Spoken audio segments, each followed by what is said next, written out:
on va pouvoir attaquer la mise en application de tout ça sur 3 cubes. Donc j'ai préparé 3 mélanges qui vont simplement servir à reprendre les concepts dont j'ai parlé lors des lors de la première vidéo et lors de cette première partie. Donc premier mélange.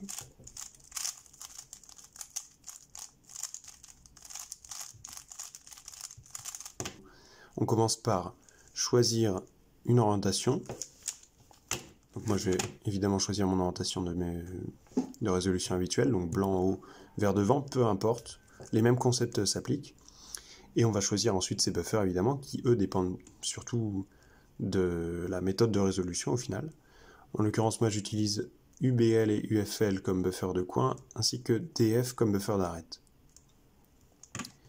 Donc ce que je vais faire simplement ici, c'est vous tracer un exemple de mémorisation sur ce cube-là, avec ce mélange-là. Et on va en profiter pour remarquer quelques subtilités supplémentaires par rapport au jeu de cartes en fait. Donc premier tracing, je vais commencer par tracer les coins. Ici j'ai donc le sticker orange de ce coin-là, qui est ma première target, ma première cible. Donc je vais démarrer mon cycle en mémorisant celui-ci. Ce sticker-là, en l'occurrence, doit aller dans cette position-là, qui est LBD. Ma deuxième cible, qui est le coin en cette position-là, en l'occurrence, c'est UBR. Je suis à 2 targets pour l'instant. Troisième target, c'est celle-ci, FUR, qui est en fait mon coin du buffer. Comme vous le voyez ici, mon coin du buffer, c'est le sticker blanc de cette pièce-là, blanc, orange, bleu. Donc, première, deuxième, troisième cible. À ce moment-là, ce que je vais faire, c'est me lancer plutôt dans un nouveau cycle d'emblée, en fait, parce que je vois bien qu'il reste encore des coins qui ne sont pas résolus. Donc pour ça, je vais choisir ce sticker-là, LUF. Donc j'arrive à 4 targets désormais. Ce sticker-là doit aller dans la position ici, FDL. Celui-ci doit aller dans la position ici en FRD.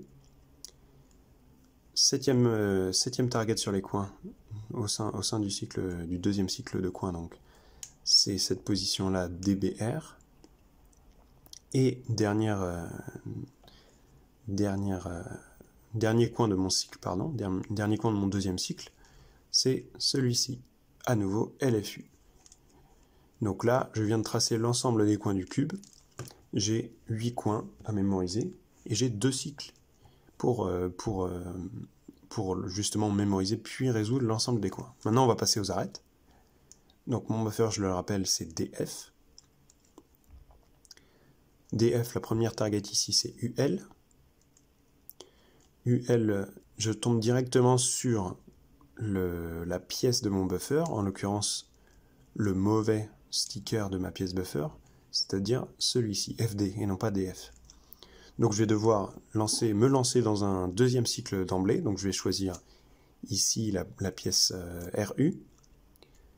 Ensuite j'arrive ici, ce sera la pièce RF, puis la pièce BR, puis la pièce DR, puis la pièce UF, puis la pièce BD, puis la pièce DL, ici la pièce donc UB, la pièce BL, la pièce LF, et enfin, pour terminer le cycle, la pièce UR. Donc là, on a déjà une illustration de la quantité d'informations pour mémoriser un 3×3 en méthode de blind. On a ici, avec ce mélange-là, une bonne représentation de la quantité moyenne d'informations à mémoriser, c'est-à-dire, grosso modo, 8 targets, 8 cibles pour les coins, 12 pour les arêtes. En réalité, il peut y en avoir moins dans une catégorie comme dans l'autre, comme parfois dans les deux, mais il y a quelques subtilités qui peuvent émerger en plus. Donc voilà l'illustration de la mémorisation d'un cube, avec 2 cycles pour les arêtes et 2 cycles pour les coins également.